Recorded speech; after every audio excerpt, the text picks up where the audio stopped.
bénissons. Alors nous nous levons pour le célébrer et nous ouvrons notre cœur à sa présence. Que Dieu nous bénisse ensemble ce matin.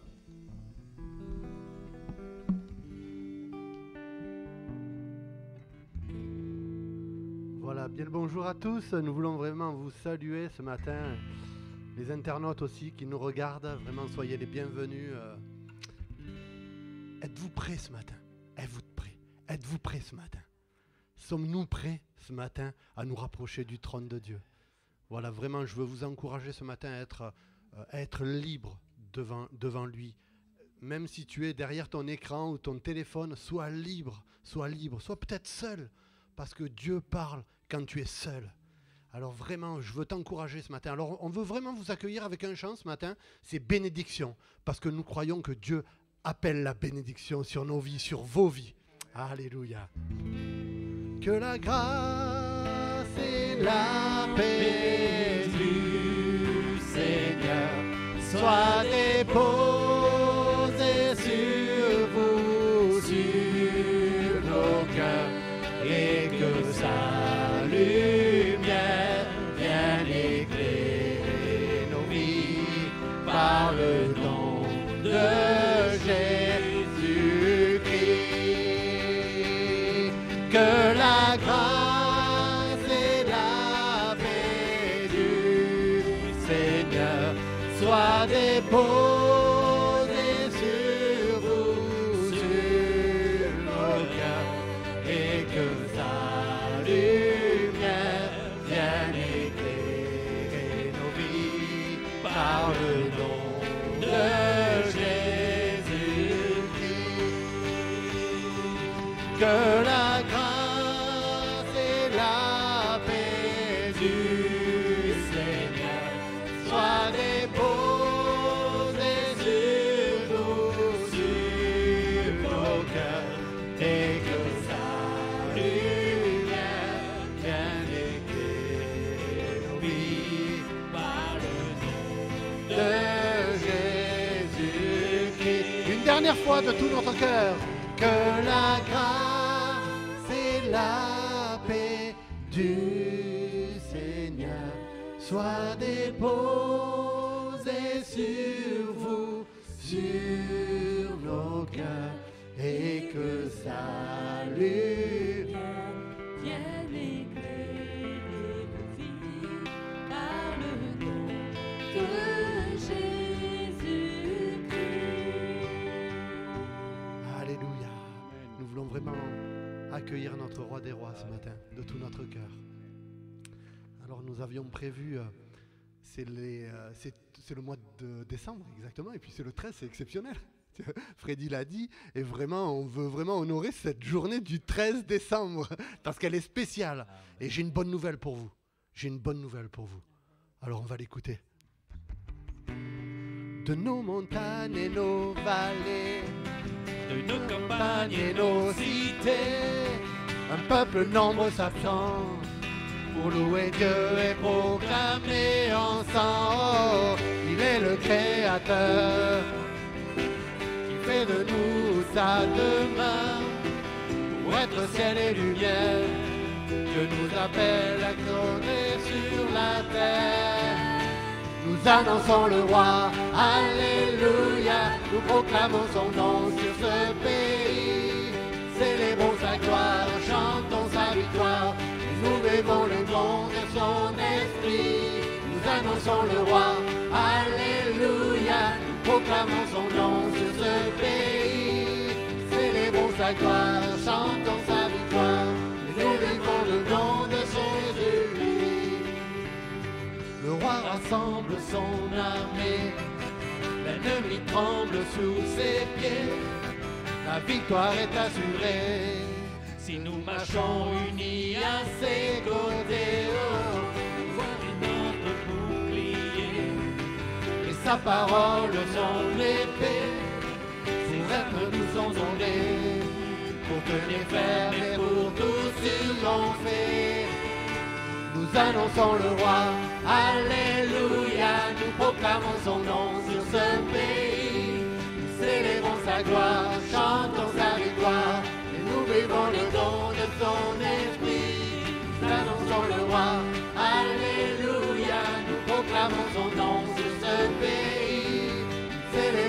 gloire, chantons sa victoire, et nous levons le nom de Jésus-Christ.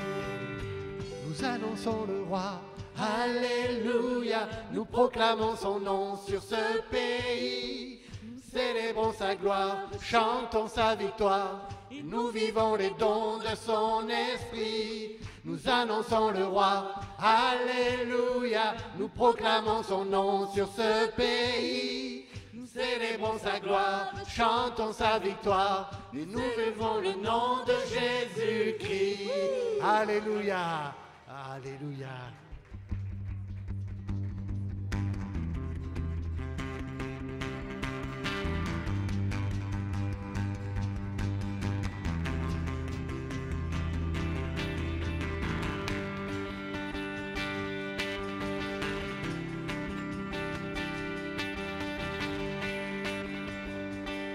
Fais un sourire à ton voisin ce matin, même derrière ton écran te voit. Béni soit le nom de Jésus. Sur la terre et dans les cieux. Il est digne. Il est digne de nos louanges. Béni soit le nom de Jésus. Sur la terre et dans les cieux, il est digne de nos louanges.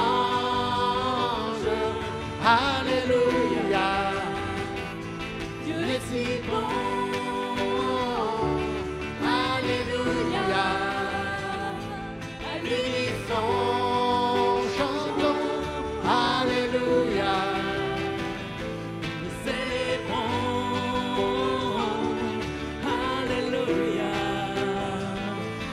Des nations, béni soit le nom de Jésus. Sur la terre et dans les cieux, il est digne. Il est digne de nos louanges. Il est digne de nos louanges. Alléluia, alléluia, il est si bon. Alléluia, à l'unisson chantons. Alléluia, nous célébrons. Alléluia, le roi des nations. Alléluia. Si bon, alléluia, à l'unisson chantons, alléluia, nous célébrons, alléluia, le roi des nations.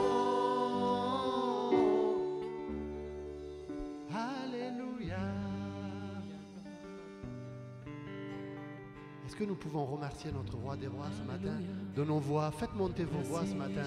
Alléluia, nous te bénissons Seigneur, parce que tu es digne d'adoration. Seigneur, sois le bienvenu Saint-Esprit, bienvenue, bienvenue. Oh, nous voulons vraiment t'accueillir ce matin parce que tu es digne. Alléluia. Répandons nos cœurs ce matin dans la présence de Dieu. Alléluia, Jésus.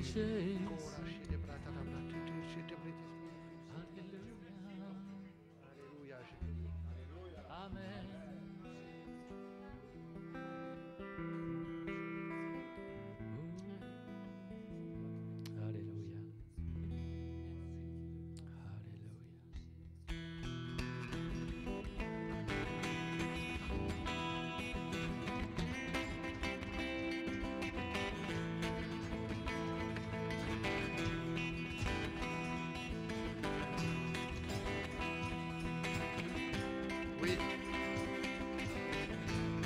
À nous la force. À nous la force, la joie du Seigneur. À nous la puissance, par son bras puissant, revêtu de force.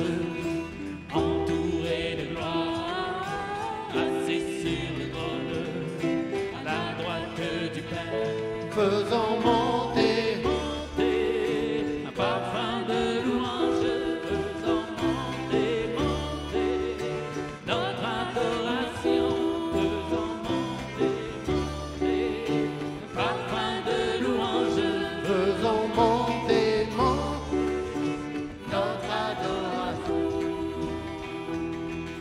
À nous la force, la joie du Seigneur, à nous la puissance, par son bras puissant, revêtu de force, entouré de gloire, assis sur le trône, à la droite du Père, faisons monter, monter, un parfum de louange, faisons monter, monter, notre adoration, faisons monter, monter, un parfum de louange, faisons monter, monter, notre adoration, faisons monter, monter, un parfum de louange, faisons monter, monter, notre adoration, faisons monter.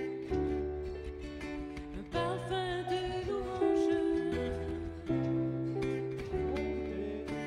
notre adoration.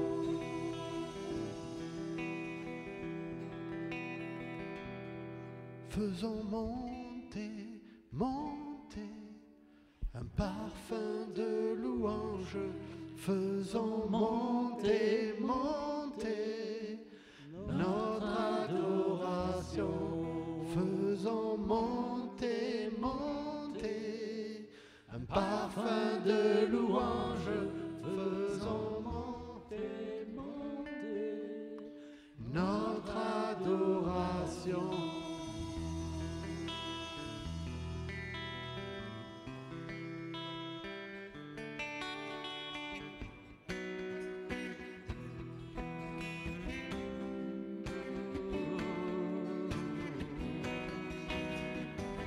Fais monter ce matin ta reconnaissance devant le roi des rois.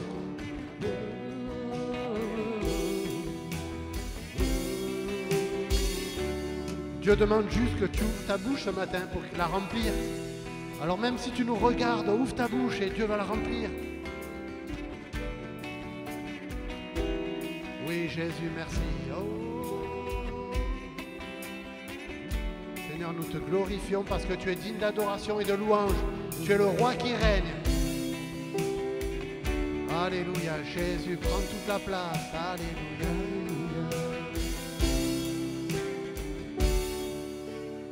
Notre adoration.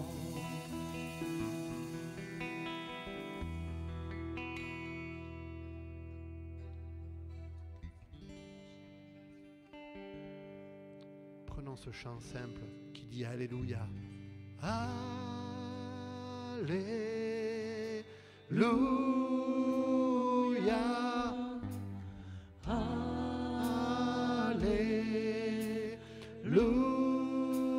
Alléluia.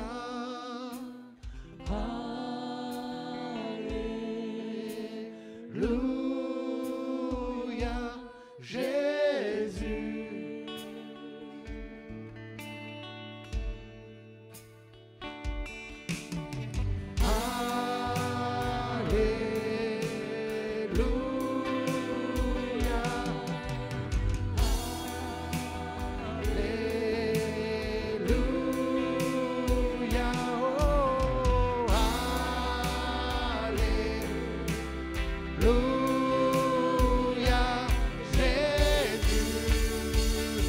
Encore une fois de tout notre cœur. Alléluia.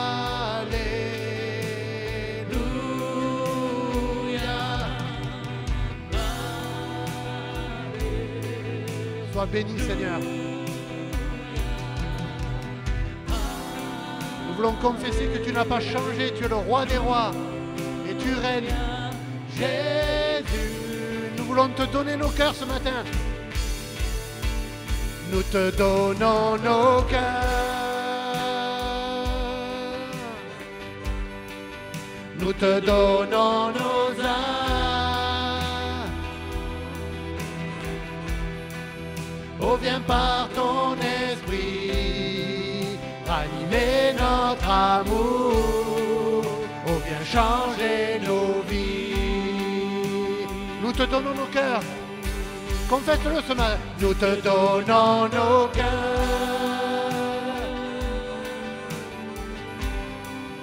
Nous te donnons nos âmes. Prends tout ce matin, Seigneur, prends tout. Oh, viens par ton esprit, ranimer notre amour. Oh, viens changer nos vies. Comme une prière.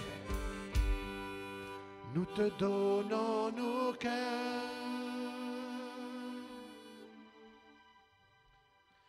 Nous te donnons nos âmes.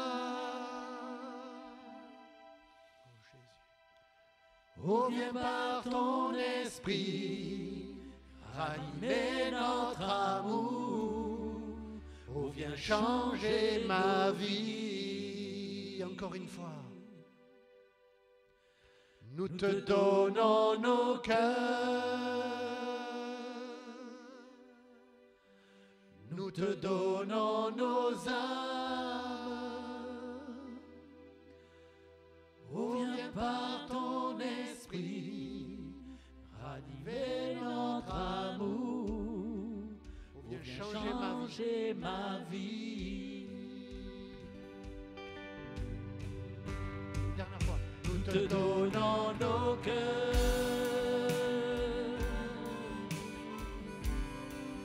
Nous te donnons nos âmes. Oh, viens par ton esprit, ranimer notre amour. Oh, viens changer nos vies. Alléluia.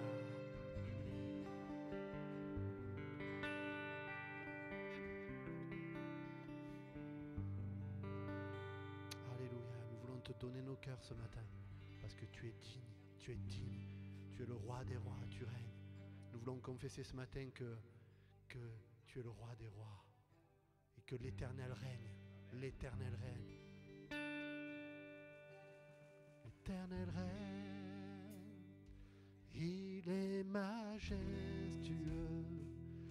l'Éternel règne, il est saint de fort, l'Éternel règne, il est sur son trône pour la durée des temps, pour la durée des temps.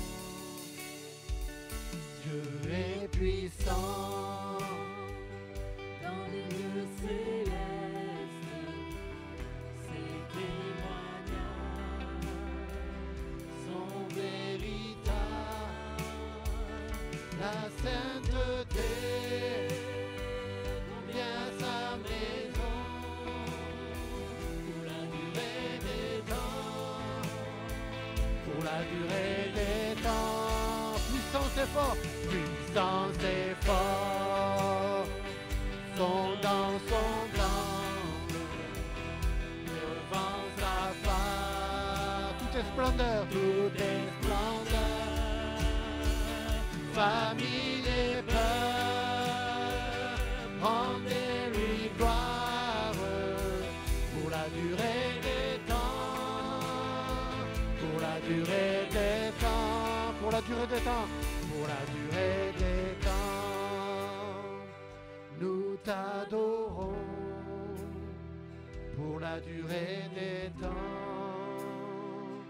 Nous t'exaltons car tu es grand et digne de louange. Éternel,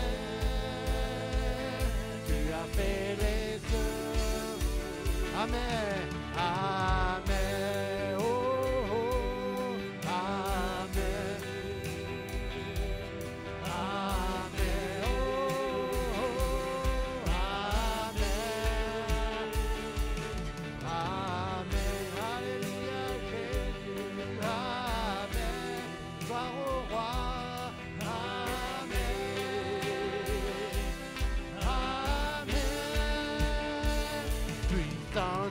forts sont dans son temple, devant sa face, tout est splendeur, famille et peur, rendez-lui gloire pour la durée des temps, pour la durée des temps, pour la durée des temps.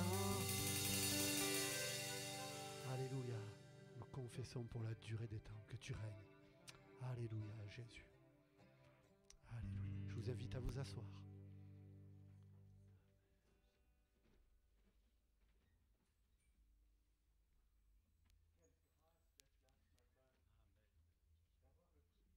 D'adorer, de le louer, notre Seigneur Jésus-Christ, qui est à la droite de Dieu le Père et qui est au milieu de nous par son Esprit. C'est vraiment un grand privilège de le louer. Nous ne louons pas n'importe qui.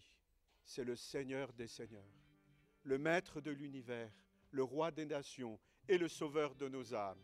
Nous allons lire un texte pour introduire ce temps de Sainte Seine dans Luc au chapitre 22 et au verset 14. Quand l'heure est venue, Jésus s'installe pour le repas avec les apôtres. Il leur dit, « J'ai beaucoup désiré manger ce repas de la Pâque avec vous avant de souffrir.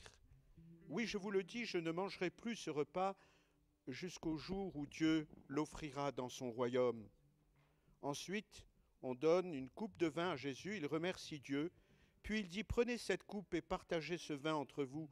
Oui, je vous le dis, à partir de maintenant, je ne boirai plus de vin jusqu'à ce que le royaume de Dieu arrive. » Ensuite, Jésus prend du pain, il remercie Dieu, il partage le pain et le donne aux disciples en disant, « Ceci est mon corps donné pour vous, faites ceci en mémoire de moi. » À la fin du repas, Jésus prend aussi la coupe de vin et dit, « Cette coupe est la nouvelle alliance de Dieu, parce que mon sang est versé pour vous. Mais regardez, la main de celui qui me livre prend de la nourriture avec moi. Oui, le Fils de l'homme va vers la mort comme Dieu l'a décidé. » Jésus avait l'habitude de remercier Dieu avant un repas. Et il est bon de remercier Dieu avant un repas. Il a fait avant la multiplication des pains, il a remercié Dieu. Il n'a pas béni les pains et les poissons, mais il a remercié Dieu. Nous ne bénissons pas ce pain et cette coupe, mais nous remercions Dieu. Quand il était après sa résurrection avec les disciples d'Emmaüs, où les disciples d'Emmaüs ont dit « Allez, reste avec nous », Jésus a pris le pain et il a rendu grâce. Il y avait une façon particulière, et j'aurais été bien heureux d'être à côté de Jésus pour l'entendre remercier Dieu, mais il est bon de remercier Dieu pour toutes choses. La première des choses, c'est que Dieu pourvoit à tous nos besoins. Et il est bon de le remercier. Mais ce qui est incroyable, c'est que Jésus remercie Dieu pour ce pain qui va et qui représente son corps brisé. Il remercie pour ce vin qu'ils vont boire. Et il dit, voici le vin, la nouvelle alliance, c'est mon sang.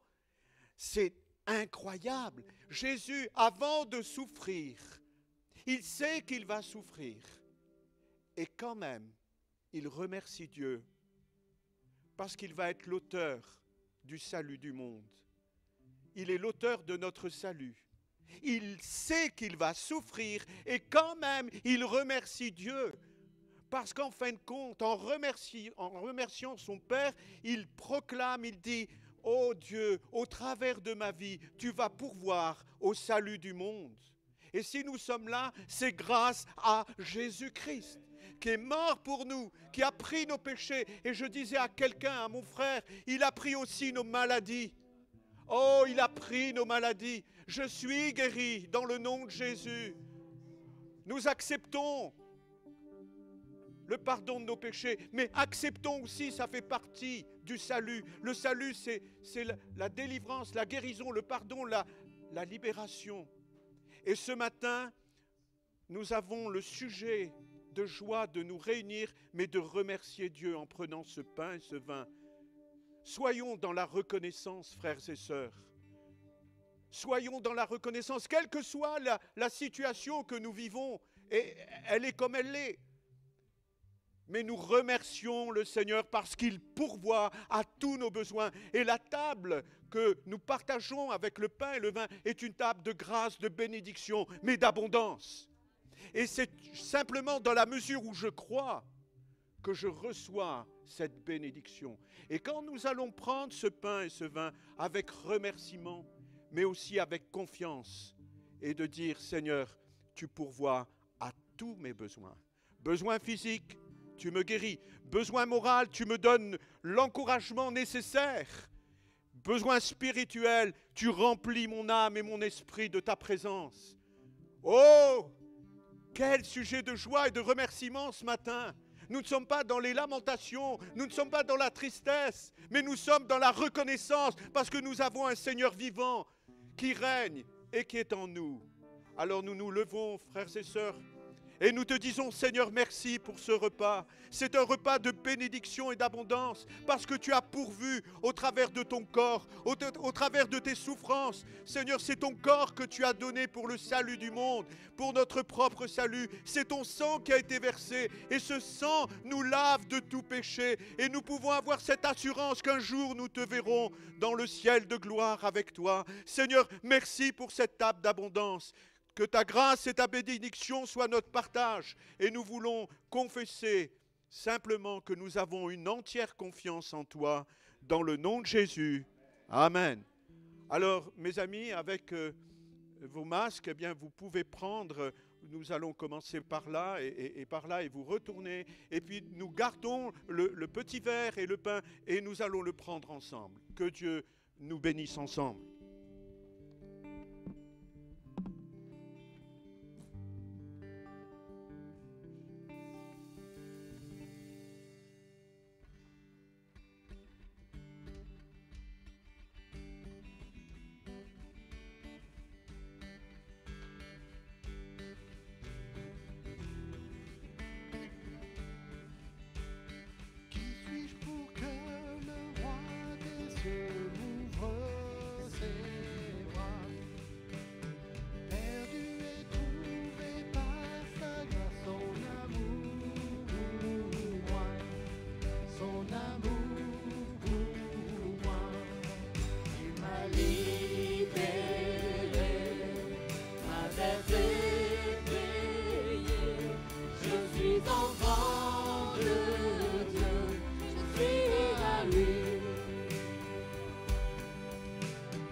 Je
suis choisi.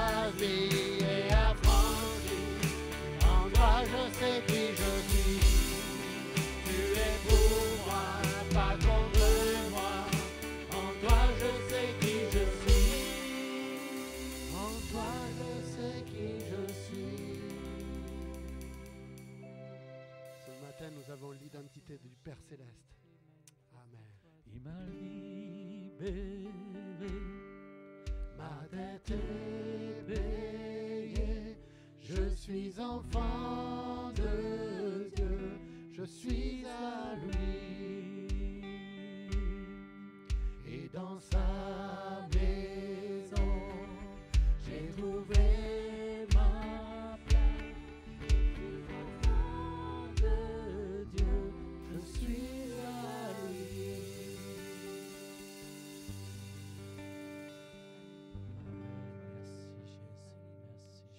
Merci pour ta présence, Seigneur. Je vous Merci. invite à vous asseoir. Alléluia, Jésus. Merci. Merci pour la douceur de ta présence, Jésus. Ta présence qui guérit, qui console. Alléluia. Amen. Amen.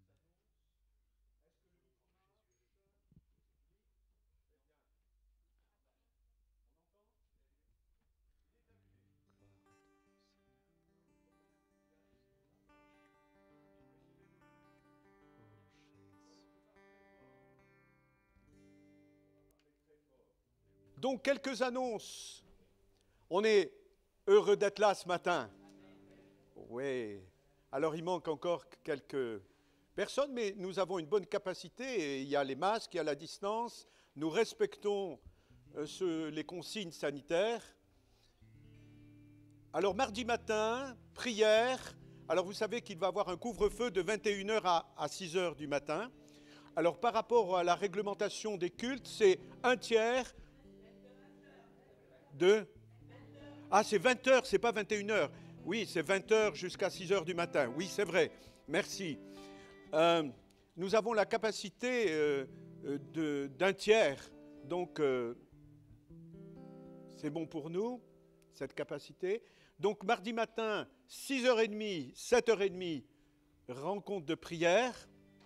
Le mercredi, nous aurons notre enseignement sur Visio, bien sûr, visioconférence que Frédéric nous lancera à partir de 19h30 jusqu'à 20h30. Et le thème que Frédéric partagera, ça sera sur les fêtes chrétiennes et la fête de Noël en particulier. Nous avons décidé avec Fred, et on était là hier, mais d'avoir un temps de prière le samedi matin de 8h à 9h. Pour ceux qui ne peuvent pas venir le mardi matin, il est bon de prier. La Bible nous dit, et Jésus dit, ma maison est une maison de... Et nous avons besoin de prier ensemble, simplement parce que Dieu entend nos prières quand nous prions au nom de Jésus-Christ. Alors dimanche, nous nous retrouvons le 20 décembre, et vous avez eu l'information que l'Assemblée générale se déroulera début 2021. Les conditions ne sont pas... il y a trop de précipitations, le Conseil ne peut pas se réunir, et donc on va le faire sereinement, on va préparer cela avec tout le Conseil d'administration et le Conseil pastoral pour le faire. Vous savez, beaucoup d'associations et beaucoup de lieux de culte n'ont pas pu faire leur AG. Et le gouvernement sait cela. Donc, nous ne sommes pas dans voilà, merci. Mais nous sommes paisibles. Alors, bien sûr, on a la sécurité qui va venir au mois de mars, comme tous les 3 ans, et nous allons faire tout le nécessaire pour la sécurité. Voilà. Alors, nous allons avoir un temps de dîmes et d'offrandes. Les boîtes ne sont plus là, mais elles sont là. Et puis, nous allons nous lever et nous allons remercier le Seigneur. Il est bon de rendre grâce dans la prière et vous apporter avec joie, bien sûr, et avec foi, parce que Dieu pourvoit à tous nos besoins. Seigneur, merci pour ce temps de louange, ce temps où nous pouvons être en communion avec toi et les uns avec les autres. Et simplement, nous t'apportons ces offrandes afin qu'elles servent à l'avancement de ton règne. Seigneur, sois béni parce que tu donnes toute sagesse au conseil pour gérer ces finances. Mais nous savons aussi, par expérience, mais par ta parole que tu pourvois à tous nos besoins et aux besoins de l'Église. Sois béni, Père, pour ce temps où nous pouvons t'apporter ce qui t'est dû dans le nom de Jésus. Amen. Que Dieu nous bénisse ce matin. Alors, nous nous levons pour chanter un chant, je crois. Alors, bien, merci. Voilà, je vous invite à vous avancer, toujours en distanciation correcte, voilà, avec vos masques, merci. Nous voulons voir Jésus élevé comme un étendard sur ce pays, pour montrer à tous la vérité et le chemin vers le ciel. Nous voulons voir Jésus élevé comme un étendard sur ce pays, pour montrer à tous la vérité et le chemin vers le ciel. Nous voulons voir Jésus élevé. Nous voulons voir Jésus élevé.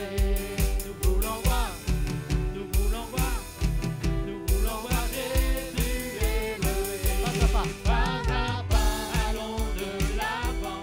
Peu à peu, gagnons du terrain. La prière est notre puissance. Les murailles s'écoulent à terre. À terre, à terre, à terre. Nous voulons voir Jésus élevé. Comme un étendard sur ce pays, montrer à tous la vérité. Et le chemin vers le ciel. Nous voulons voir Jésus élevé comme un étendard sur ce pays. Montrer à tous la vérité. Et le chemin vers le ciel.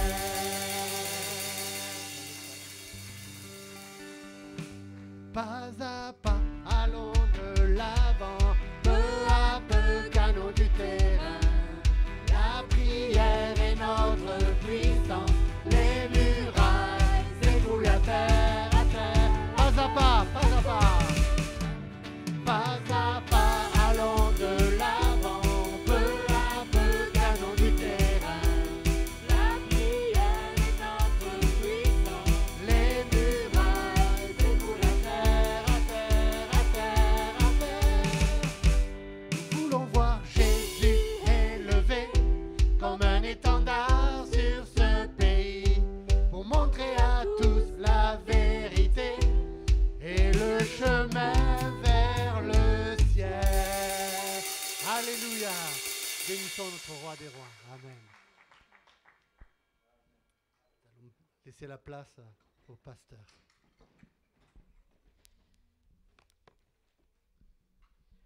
Bonjour tout le monde. Nous voulons voir Jésus élevé. Amen. Et vous savez quel est le meilleur moyen de voir Jésus élevé? C'est de le laisser agir dans nos vies. Jean 17 dit, Jésus dit qu'il partage sa gloire avec nous. C'est donc à nous de montrer la gloire de Christ. Amen. Merci Seigneur pour ce temps de louange. Merci à l'équipe de louange. Merci aussi à celles et ceux qui sont avec nous ce matin, celles et ceux qui nous regardent sur les réseaux. On n'oublie personne et nous savons aussi qu'il y a des bien-aimés qui ne peuvent pas venir. Ils sont dans l'impossibilité de se déplacer. Alors on pense à vous. Croyez-moi, on n'oublie personne. On ne donne pas de nom parce que vous pourriez croire qu'on n'a pas pensé à vous, mais on n'oublie personne. Le pasteur Freddy m'a beaucoup parlé de ceux qui sont absents. Et je peux vous garantir que nous prions pour vous. Et je pense que c'est important que vous le sachiez. Et recevez encore la bénédiction que l'Église va vous accorder. Très bien. Je vais vous parler ce matin d'une situation dans laquelle s'est retrouvée la Samarie au temps d'Élisée. Alors, sur les réseaux sociaux, j'ai déjà donné le chapitre que nous allons lire, le passage. On va prendre une histoire qui se situe dans le 2e livre des Rois, au chapitre 6. Mais avant, pour introduire ce temps, j'aimerais quand même que nous puissions constater que nous pouvons bénir Dieu pour ce qu'il fait. Oui ou non? On peut le bénir pour qui il est, évidemment, et on est bien conscient que ses bontés se renouvellent chaque matin. C'est vrai. Qui n'est pas conscient de ça?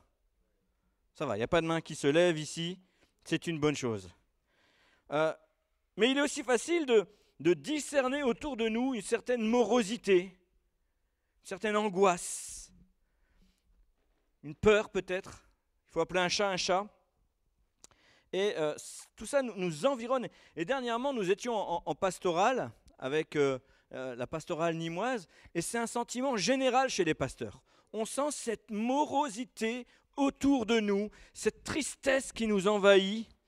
Et bien entendu, je dirais, la question qu'on peut se poser, c'est quelle attitude avoir en pareille circonstance? Quelle attitude devons-nous cultiver finalement? Parce que si nous ressentons une morosité, elle n'est pas uniquement dans le monde, elle est aussi dans l'Église. Et c'est ça qui nous touche le plus, qui nous affecte le plus. Et Freddy et moi, on disait, on est presque gênés d'être joyeux. Je vous assure, on est presque gênés d'être joyeux. On est presque gênés de transmettre la joie qui nous anime. Parce que quand vous parlez à des gens qui vous regardent avec une porte de prison en guise de visage, c'est difficile de manifester la joie qui est en nous. Pourtant, l'apôtre Paul nous dit « Réjouissez-vous toujours dans le Seigneur », je le répète, « Réjouissez-vous toujours ». Philippiens 4.4, c'est ce que j'appelle le verset tout-terrain. 4.4. Philippiens 4.4. J'aime bien ce verset. Mais s'il est facile de suivre la tendance, de regarder ce qui se passe autour de nous, de se laisser aller à la nostalgie, à la dépression, à la tristesse, au découragement, qu'est-ce que Dieu veut? Et en tant qu'enfant de Dieu, c'est la question que nous devons nous poser. Qu'est-ce que Dieu veut dans cette situation? Et dans la Bible, qui est, je le rappelle, et c'est important de le redire, qui est la parole de Dieu. Pas une parole, la parole de Dieu. Il n'y en a pas d'autre. C'est la Bible. Eh bien, il y a une histoire qui nous relate des faits bien plus graves à une autre époque, je vous ai dit, en Samarie. Des faits bien plus graves que ce qu'on vit actuellement. Mais on sent toute l'angoisse des protagonistes qui sont là. Et on lit cette histoire dans 2 Rois, chapitre 6. Alors on ne va pas tout lire parce que l'histoire est longue. Mais on va regarder juste les versets 24 à 26. Ça, c'est le début de l'histoire qui va nous intéresser. D'accord ? La Samarie est constamment en conflit avec le roi Ben-Hadad, le roi de Syrie. Et là, on nous dit, au verset 24, après cela, Ben-Hadad, roi de Syrie, ayant rassemblé toute son armée, monta et assiégea Samarie. Il y eut une grande famine dans Samarie, et ils lacérèrent tellement qu'une tête d'âne valait 90 cycles d'argent, et le quart d'un câble de fiente de pigeon, 5 cycles d'argent. Et comme le roi passait sur la muraille, une femme lui cria « Sauve-moi, ô roi, mon Seigneur !» On va arrêter là la lecture. Vraiment, je vous encourage à regarder ce qu'il y a après, mais pas maintenant. Pas maintenant. Parce que toute proportion gardée, je trouve que cela reflète assez bien, finalement, ce que nous vivons face à cette pandémie. Nous voyons autour de nous les populations qui crient à leur gouvernement, à leur gouverneur, « Sauvez-nous! Faites quelque chose pour nous !» Comme s'ils avaient la capacité d'agir. Comme s'ils n'étaient pas comme nous, en train de subir. Ici, le roi de Samarie subissait. Il était victime de ce siège. Mais non, voilà, il faut regarder aux dirigeants en criant qu'on a besoin de leur aide. Bon, pour revenir dans le contexte où nous sommes, à Samarie ici, la ville abrite quand même le plus grand prophète de l'époque. Je parlais d'Élisée. Il n'y a pas de prophète comme lui actuellement en Samarie. Il n'y en a pas.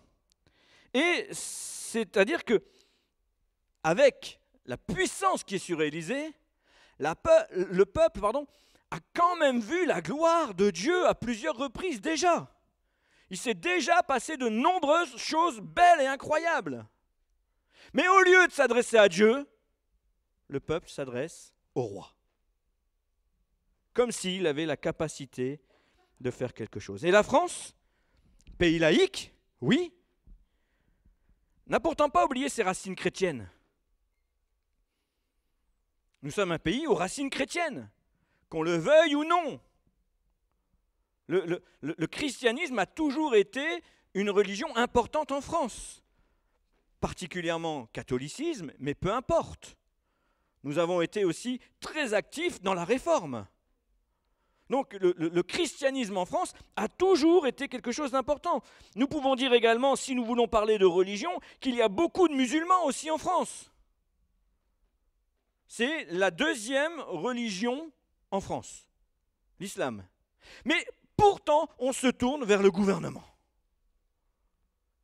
La majorité, bien évidemment, la majorité des concitoyens. Bon, il faut reconnaître que c'est le gouvernement qui décide de nous confiner, c'est le gouvernement qui décide d'ouvrir ou de fermer certains magasins, et c'est lui qui dit ce que nous avons le droit de faire et de ne pas faire, finalement. On est bien d'accord avec ça.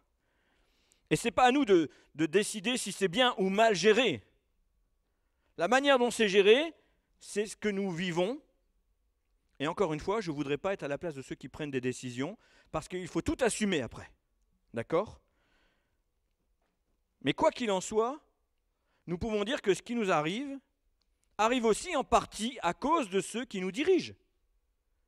Ils ne sont pas responsables de la maladie, de la pandémie qui arrive, mais ils sont responsables des décisions qu'ils prennent. On est bien d'accord jusque-là. Pourtant, je pense que vous comme moi, nous sommes davantage soucieux de ce que Dieu pense que de ce que le gouvernement fait. Oui ou non ?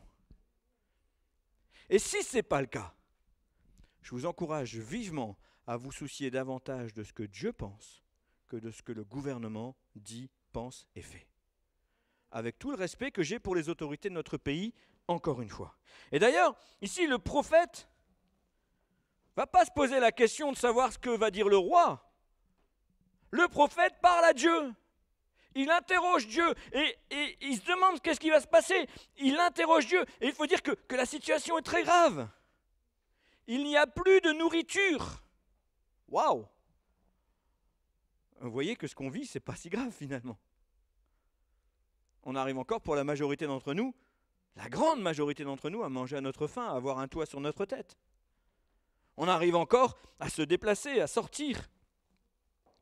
Mais ici, c'était tellement grave qu'il n'y avait plus de nourriture. Et le peuple, ici, mange même des choses qui sont spirituellement interdites de manger.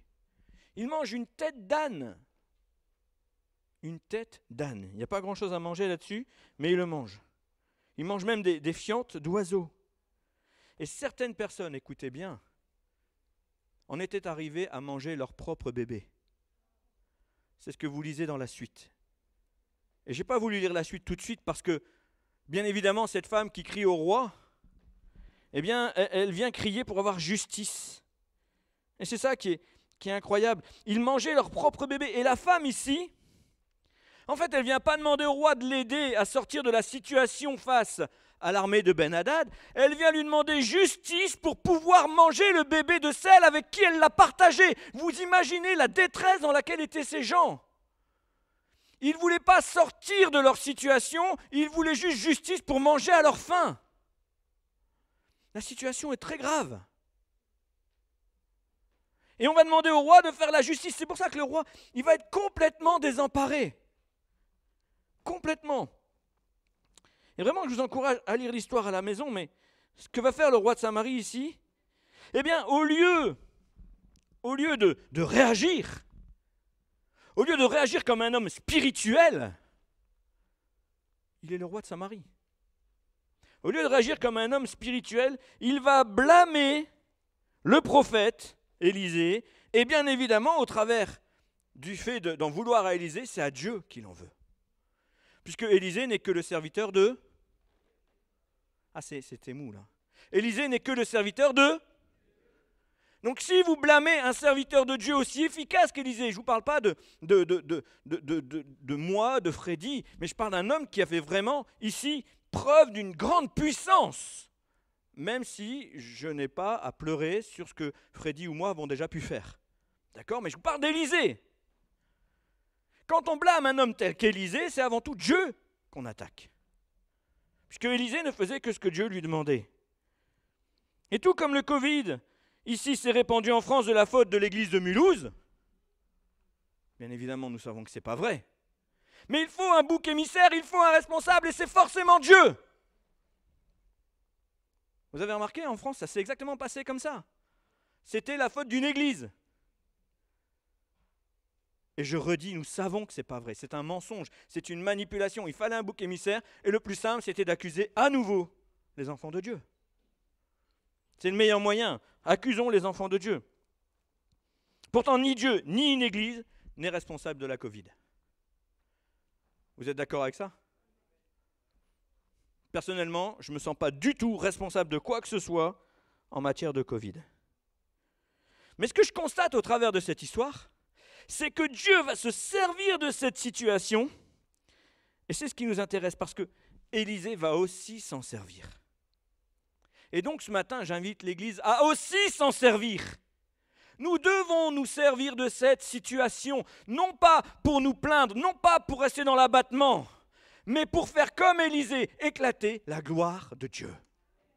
Parce que c'est exactement ce qui va se passer. Dieu ne va pas rester à regarder. Dieu ne va pas rester impassible devant ce qui se passe pour son peuple. Et l'Église de 2020 doit se servir de la situation pour faire grandir le royaume de Dieu. Amen. Je suis tellement content d'entendre vos amen. Parce que des fois, on a l'impression que on est en train de subir. Ne subissons pas, mes amis. Soyons des hommes et des femmes de Dieu, debout, prêts à combattre, en disant à l'Éternel, que veux-tu que je fasse maintenant ? C'est quoi la suite du programme ? Ok, j'ai pris une claque, j'ai pris 2 claques, peut-être même j'ai eu le Covid, mais je suis debout. Gloire à Dieu. Je suis vivant, gloire à Dieu. Que le souffle qui me reste serve à l'avancement du royaume de Dieu. Comment Dieu ici va renverser la situation ? Dieu nous montre qu'il va transformer une situation désespérée en une occasion de montrer sa gloire au grand jour. Et on va regarder ensemble 2 Rois, chapitre 7, et on va lire le premier verset. Parce que Élisée ne s'est pas contenté de dire « Ah là là, c'est pas bien ce qui nous arrive, tout le monde a faim ». Non, il a interrogé l'Éternel et l'Éternel lui a parlé. Et voici ce qu'on lit au verset 1er. Élisée dit « Écoutez la parole de l'Éternel. Ainsi parle l'Éternel. Demain, à 7 heures, on aura une mesure de fleur de farine pour 1 cycle et 2 mesures d'orge pour 1 cycle à la porte de Samarie. » Allô, Élisée? Tu sais dans quelle situation on est? Parce qu'au moment où Élisée reçoit cette conviction, quand il parle, c'est complètement incohérent, c'est humainement impossible. Ce n'est pas possible. On va faire un point sur la situation. On est dans une ville assiégée, sans ressources, sans force, sans morale. Le moral est à... Il mange des bébés. Ils sont assiégés par l'armée de Ben-Hadad, qui est une armée syrienne très puissante. Élisée. Rappelons à Élisée qu'il est impossible de récolter quoi que ce soit, et donc impossible de fabriquer de la farine. Et enfin, il y a une absence totale de signes encourageants, laissant penser que des alliés sont en train de venir pour chasser Ben-Hadad. Personne ne veut se frotter à Ben-Hadad. Samarie est cuite. C'est évident pour tout le monde, sauf pour l'homme de foi. Et vous avez remarqué, je n'ai pas dit sauf pour Élisée. Parce que ce n'est pas à Élisée que je parle ce matin, c'est à vous. Hommes et femmes de foi. C'est évident pour tout le monde, sauf pour ceux qui ont la foi. Est-ce que tu as la foi ce matin?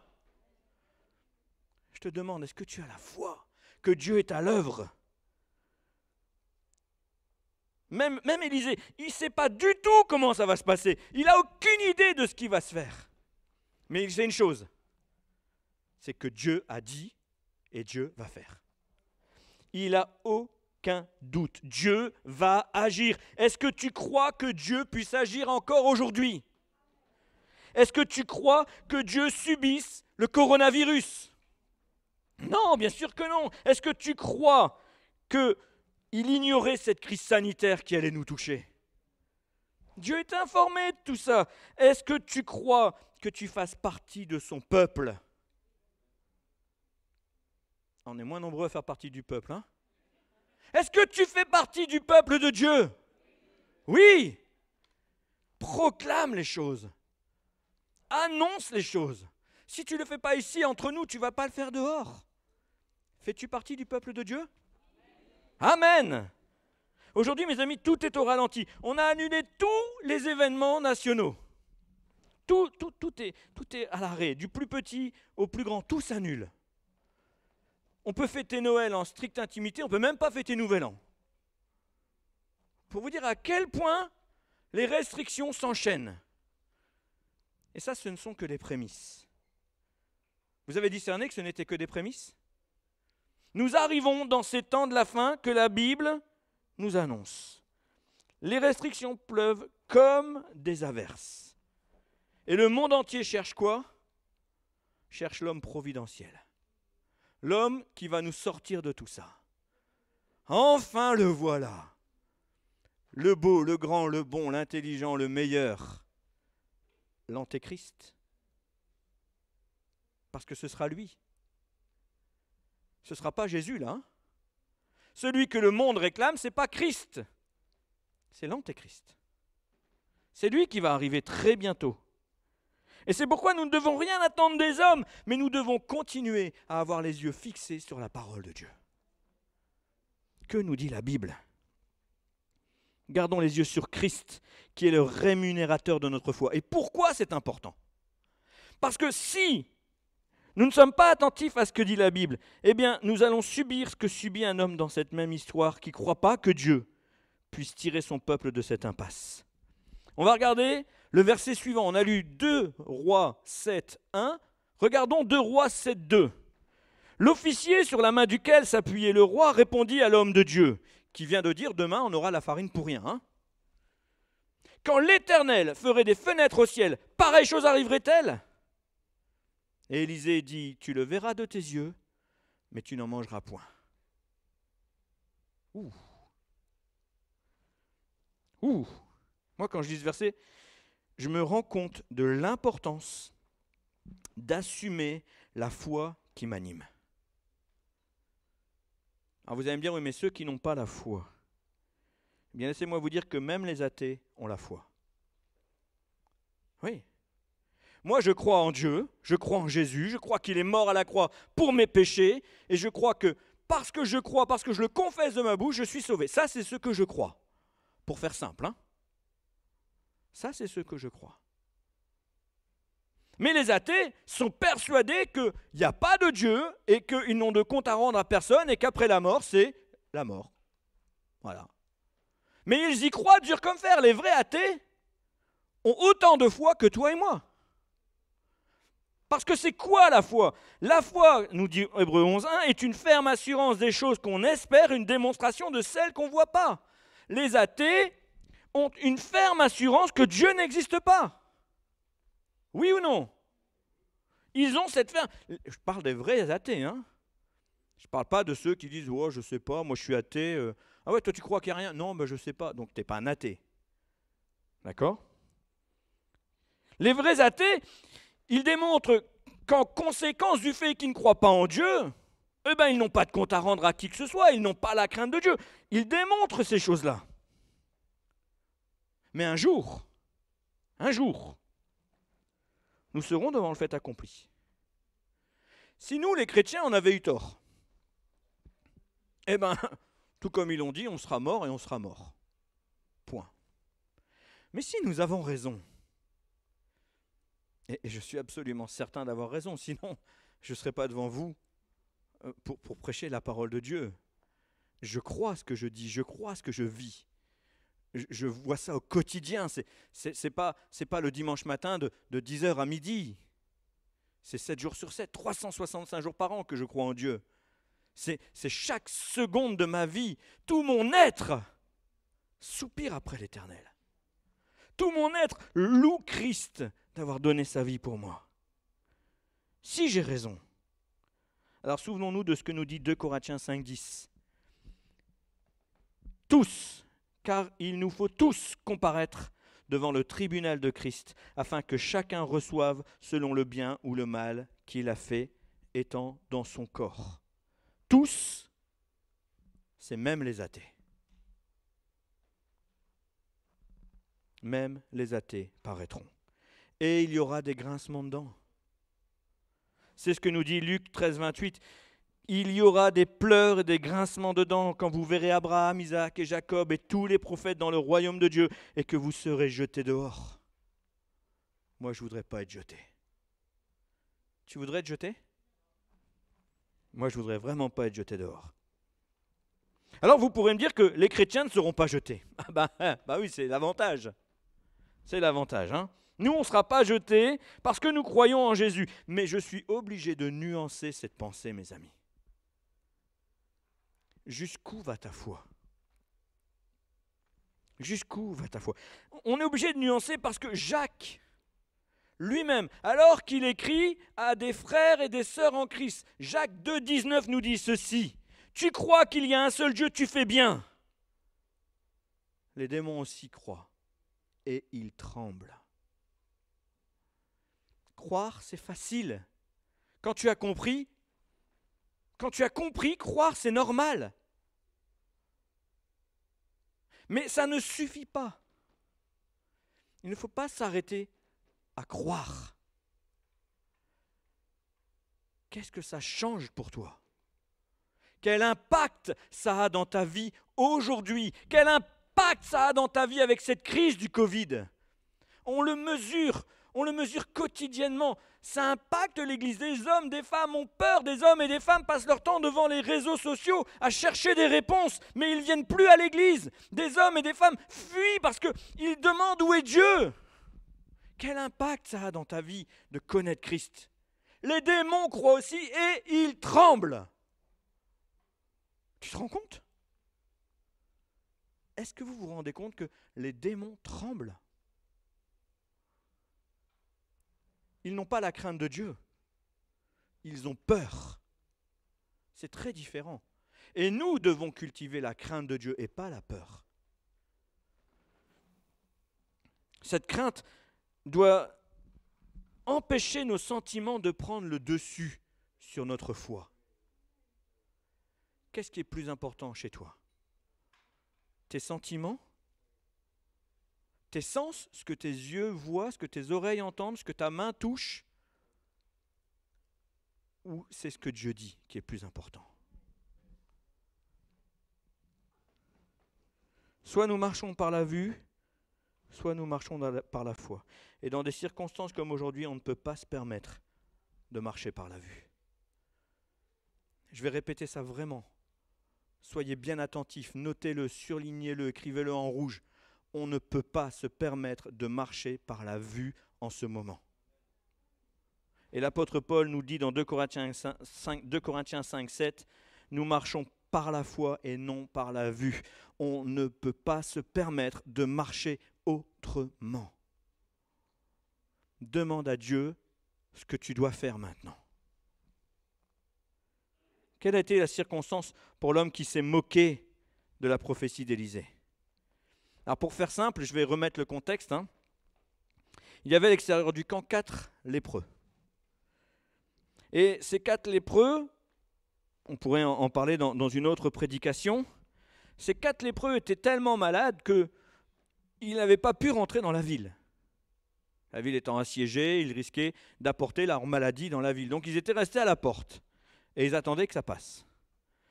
Mais face à la situation, eux non plus n'avaient plus à manger. Alors qu'est-ce qu'ils se sont dit? Ils se sont dit, mourir pour mourir, autant essayer d'aller chercher à manger dans le camp des Syriens.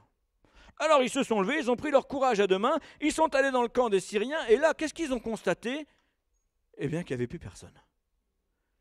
Les Syriens avaient entendu les bruits d'une armée puissante qui arrivait, et ils s'étaient sauvés à la hâte. Ils n'ont pas dit, bon ben, cassons-nous, on va prendre nos affaires, on lève le camp.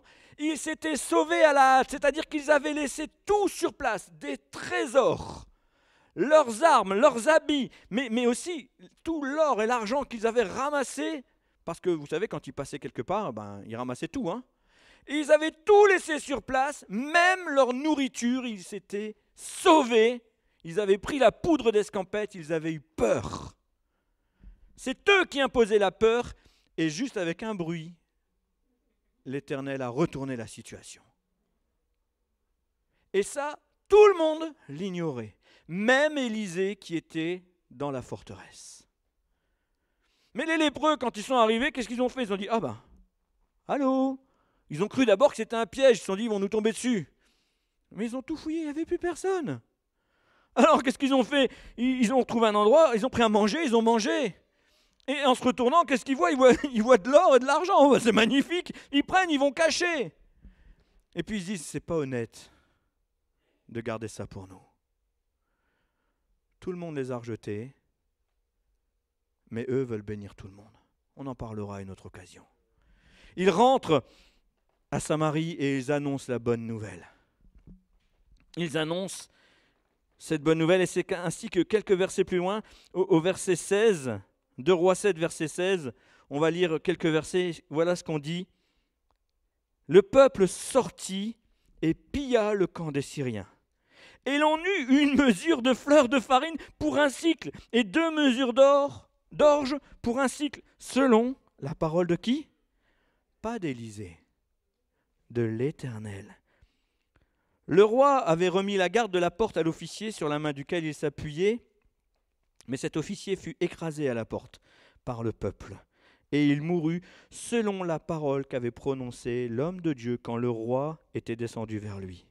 L'homme de Dieu avait dit alors au roi, quand on aura 2 mesures d'orge pour un cycle et 1 mesure de fleurs de farine pour un cycle demain à cette heure-ci, à la porte de Samarie, l'officier avait répondu à l'homme de Dieu, quand l'Éternel ferait des fenêtres au ciel, pareille chose arriverait-elle? Élisée lui avait dit, tu verras de tes yeux, mais tu n'en mangeras pas. C'est en effet ce qui lui arriva. Il fut écrasé à la porte par le peuple et il mourut. Il mourut. Ramenons ça à l'espérance que nous avons. Nous savons que nous ne sommes pas morts spirituellement, nous sommes vivants spirituellement. Mais si nous n'avons pas foi en ce que dit l'Éternel, qu'est-ce qui nous guette? La mort. La mort. Chers frères et sœurs, ne commettons pas l'erreur de croire que Dieu est changé. Dieu n'a pas changé. Il est le même. Amen. La Bible nous dit qu'il est le même, il n'a pas changé. Le Dieu qui a prophétisé que la farine coulerait à flot, alors que le peuple est assiégé, est le même qui est en train de nous dire qu'il se sert de la Covid pour l'avancement de son royaume. C'est le même. Oui ou non? Le Dieu qui nous demande de le croire plus que ce que nos sens disent est le même qui a fait fuir l'armée de Ben-Hadad. C'est le même. Oui ou non? C'est le même. Et rappelez-vous qu'ils ont laissé des trésors derrière eux. Le Dieu qui a dit aux gardes, qui faisait partie de son peuple, il était en Samarie. Il faisait partie du peuple de Dieu. Ce Dieu qui lui a dit qu'il ne bénéficierait pas de la bénédiction, qu'il la verra, mais qui n'en bénéficiera pas, est le même qui fait dire à Jésus ce que nous allons lire maintenant dans Matthieu 7, 21 à 24. Ceux qui me disent « Seigneur, Seigneur » n'entreront pas tous dans le royaume des cieux, mais celui-là seul qui fait la volonté de mon Père qui est dans les cieux. Plusieurs me diront en ce jour-là, « Seigneur, Seigneur, n'avons-nous pas prophétisé par ton nom ?» Quelle puissance! N'avons-nous pas chassé beaucoup de démons par ton nom? Waouh! N'avons-nous pas fait beaucoup de miracles? Waouh! Ça, c'est la classe, hein? Alors je vous dirai ouvertement, je ne vous ai jamais connu. Retirez-vous de moi, vous qui commettez l'iniquité. On n'éblouira pas Dieu par nos exploits. on va éblouir Dieu par notre obéissance.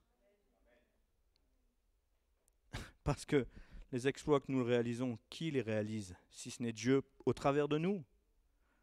Sans Dieu, on n'est rien. C'est pas ma puissance qui chasse les démons, c'est pas ma puissance qui guérit les malades, qui fait des miracles, c'est pas ma puissance.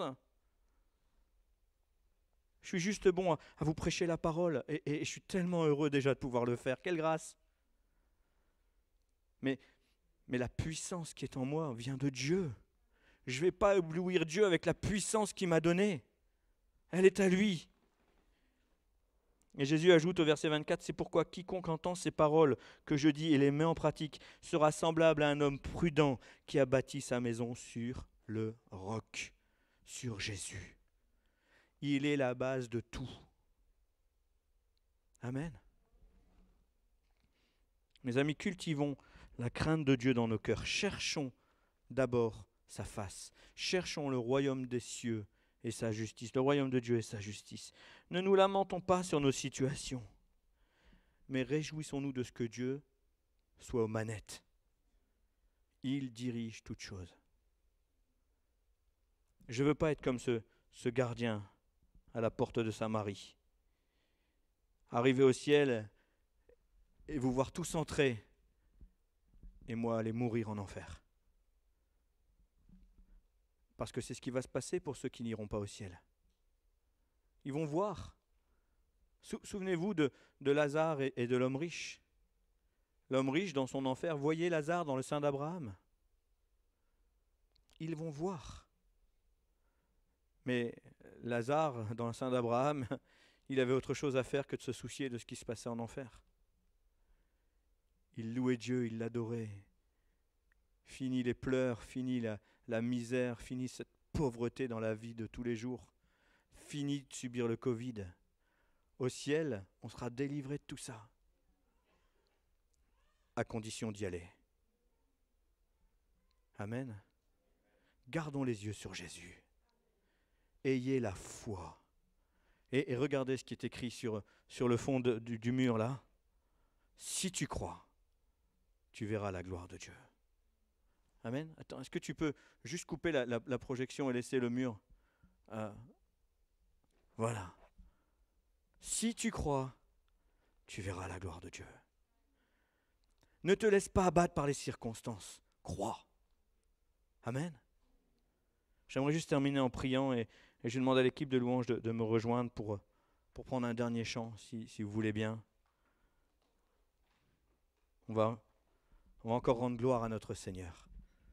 Il est digne d'adoration, il est digne de louange. Son nom mérite d'être chanté, célébré. Amen.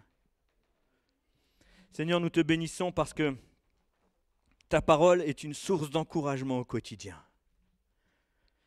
Seigneur, alors que le monde nous crie de laisser tomber, alors que ma situation personnelle m'encourage à lâcher prise, alors que ce que je fais même peut-être à rater, eh bien toi tu es l'Éternel qui fait briller sur moi ta face. Tu es le Dieu de gloire qui me dit que tu as un plan parfait. Tu es celui qui me dit sois attentif à ma volonté et tu verras ma gloire. Seigneur, nous refusons de nous laisser abattre. Nous refusons de laisser la morosité s'emparer de nos âmes. Nous voulons au contraire être de celles et ceux qui combattent le bon combat de la foi. Nous voulons être de celles et ceux qui se lèvent pour dire « Je veux servir le royaume de Dieu dans ces temps difficiles et nous allons voir ta gloire, Père éternel. » Manifeste ta grandeur sur l'Église, ô Jésus. C'est toi qui bâtis l'Église. Ton Église est parfaite parce que c'est toi qui l'as bâtie. Alors aide-nous à être des hommes et des femmes dignes de la confiance que tu nous accordes en nous offrant de te servir. Sois glorifié, mon Dieu, au nom de Jésus. Amen.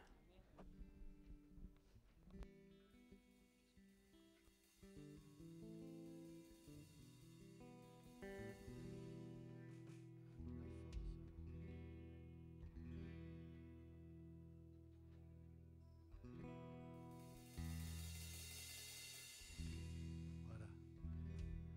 Nous allons nous terminer sur ce chant à nous la force. ce matin, Dieu te donne la force, se munit. À nous la force, la joie du Seigneur, à nous la puissance, par son bras puissant, revêtu de force, entouré de gloire, assis sur le trône, à la droite du à nous la force. Père.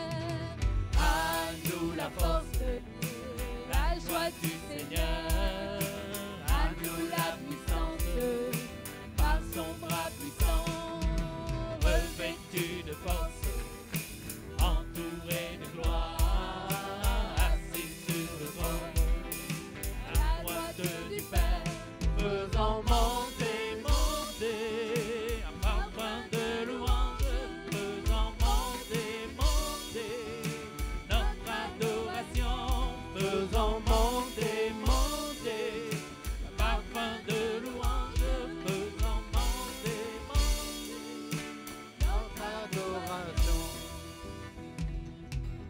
À nous la force, la joie du Seigneur, à nous la puissance, par son bras puissant, revêtu de force, entouré de gloire, assis sur le trône, à la droite du Père, faisant monter, monter, le parfum de louange, faisant monter, monter, notre adoration, faisant monter, monter, le parfum de louange, faisant monter, monter, notre adoration.